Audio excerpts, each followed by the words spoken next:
Picture this, 19th century Japan. It's grappling with the West, showing up, forcing things open. Right, and you've got this rediscovery of the emperor's power happening at the same time. Exactly. And in Kyoto, the old capital, it's just electric. Loyalists shouting, "Revere the emperor! Expel the barbarians!" Such a turbulent time. Suncheri, that whole movement. Into all that chaos steps our topic for this deep dive. Yeah. The Shinsengumi. Yeah, and our mission today is really to get under the skin of this group.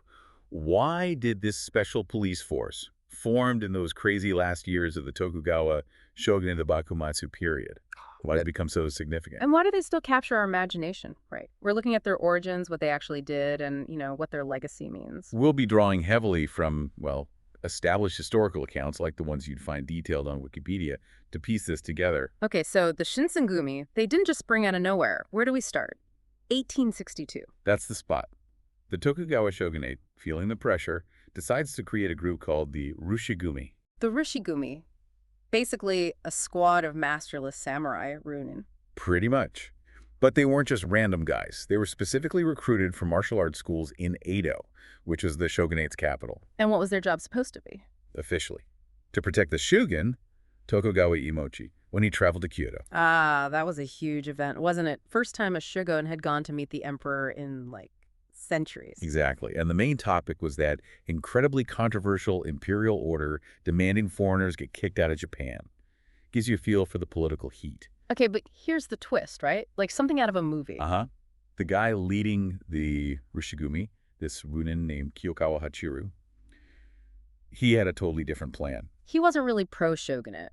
Not at all. He and a lot of the recruits were actually strong imperial supporters. The real goal was to use the shogunate's money and authority to basically police Kyoto for the emperor. Wow. So keep anti-imperial types in check, under the guise of protecting the shogun. Clever, but risky. Very risky. And it didn't stay secret for long. Once Kiyokawa's true aims came out in Kyoto, the shogunate was furious. Understandably, so they just shut it down. Ordered them straight back to Edo, yeah. The Rushigumi was officially disbanded. But not everyone went back. Right. A small group, 19 of them, mostly from the Mito domain, which was known for its pro-imperial leanings, they refused to leave Kyoto. They just stayed, defying orders. They did. And this small group, they started calling themselves the Mibu Rushigumi, named after the Mibu district where they were based. Okay, so that's the real beginning, the seed of the Shinsengumi. That's the moment, yeah, that act of defiance. But even then, it wasn't smooth sailing. This tiny group, the Mibu Rushigumi, they immediately had problems. Oh, big time. Right off the bat, you had 3 distinct factions forming. 3 factions within just 19 guys. Well, 19 original members, others likely joined quickly, but yeah, clear divisions led by Serizawa Kamo, Kondō Isami, and Tanuchi Yoshio. Strong personalities, I bet. Different ideas about what they should be doing. Definitely. And that's a recipe for conflict. Didn't take long for internal strife and even assassinations to happen. It's assassinations already. Yeah. Tanuchi was killed pretty early on, probably by Kondo's faction, which helped Kondō consolidate power. And Serizawa, I've heard he was a bit rough. That's putting it mildly. He was known for being quite brutal. He ordered one member to commit seppuku ritual suicide just for deserting. Yikes. So intense pressure from the start. Absolutely. Yeah. Another guy from Tanuchi's original faction just deserted rather than deal with it all. So this period, he was violent, but it was also a purging. Which ultimately left Kondō Isami more in charge. Exactly. It paved the way for him to become the dominant leader, creating a more unified force, though one governed by some pretty ruthless rules. So after all that chaos, the name change happens. August 18th, 1863. Yes. The Mibu Rushigumi becomes the Shinsengumi, newly selected corps. And their mission changes too, or clarifies. It broadens, Yeah. definitely. They're still looking out for pro-shogunate interests, but now their official job is more about general law and order, patrolling Kyoto for the Bakufu, the shogunate government. And the name itself, Shinsengumi. Any idea where that came from? The strong theory is that Matsudera Katamori suggested it. The daimyo of Aizu. He was a big deal in Kyoto, right? Very pro-Tokugawa. Extremely. He was the military commissioner of Kyoto. Him suggesting the name signals a much closer, more formal link to the shogunate's efforts to control Kyoto. They weren't just rogue ronin anymore. Okay, so now they're the official, newly named Shinsengumi, aligned with Aizu and the shogunate. Did they make an impact quickly? They certainly did. They became essentially the main law enforcement in Kyoto, and their reputation just exploded, both feared and, well, maybe grudgingly respected. Was there a particular event that really put them on the map? Oh, absolutely. The Ikedaya Incident, July 1864. That was huge. What happened there? It was a raid. A pretty small group of Shinsengumi, maybe 30 of them, stormed the Ikedaya Inn late at night.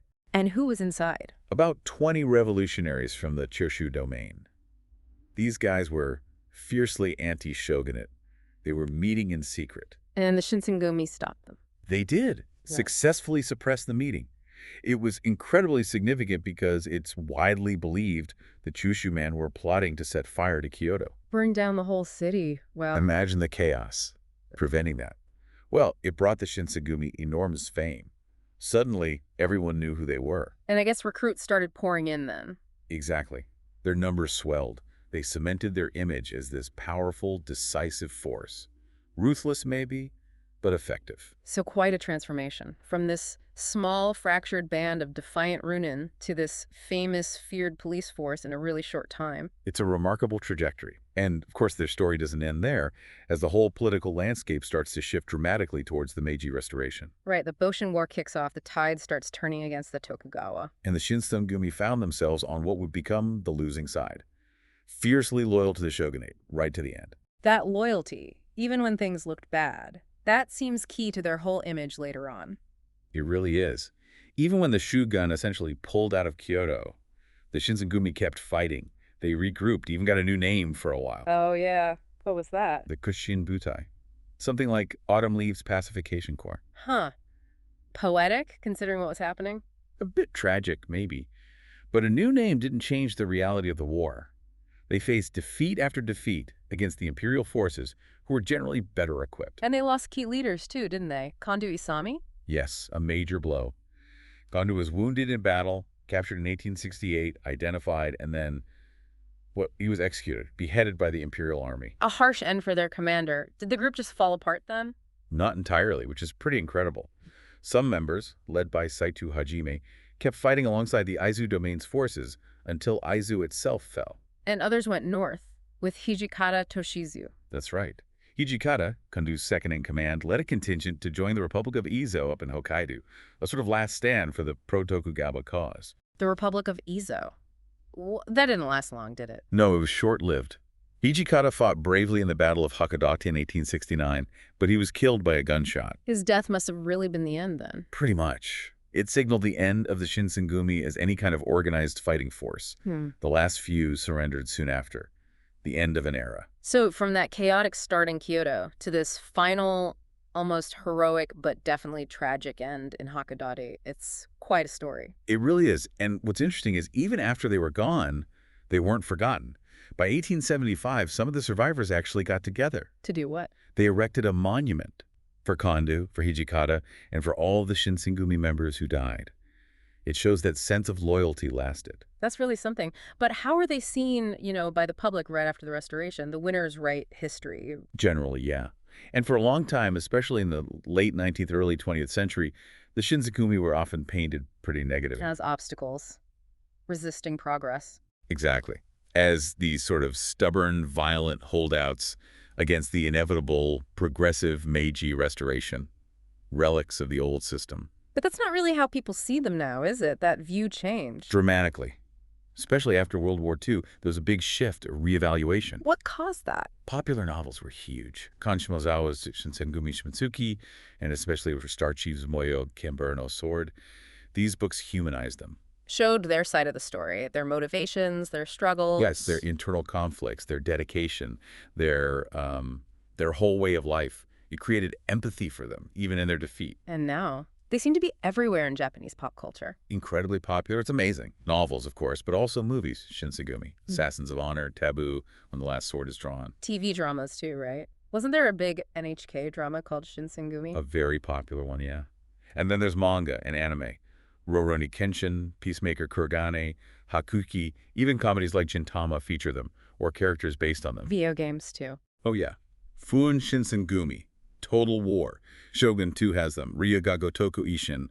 the Yakuza historical spinoff. They're just iconic figures now. It's fascinating how they went from villains to, well, maybe anti-heroes or even tragic heroes, even that modern political party naming itself Reiwa Shinsengumi. It shows how much that name, that image, still resonates today. Yeah. It taps into ideas of challenging the status quo, maybe, or loyalty. So what is it about them? Why the enduring appeal? You mentioned the loyalty. That's definitely part of it. And their look, that light blue hori, the jacket with white mountain stripes, instantly recognizable. It symbolized honorable death. Right, supposedly, yes. Right. A visual commitment. Also, their makeup was interesting. Mostly samurai, sure, but they accepted skilled commoners, too. Which was unusual for the time, breaking social barriers. Very unusual. And then there were their rules, incredibly strict. The penalty for breaking rules, even minor ones sometimes, could be seppuku. Forced suicide. That level of internal discipline is intense. It underscores their absolute dedication, their unwavering loyalty to the cause, even when it seemed lost. So when we look back at their rise, their fall, this whole enduring fascination, what's the big takeaway? What does the Shinsengumi story really tell us? That's the question we want to leave you with, really. I think their story forces you to think about loyalty, about duty, especially when the world is changing around you. What does it mean to be loyal, then? And why do these stories, the ones about fierce dedication, maybe even tragic dedication, why do they stick with us? Exactly.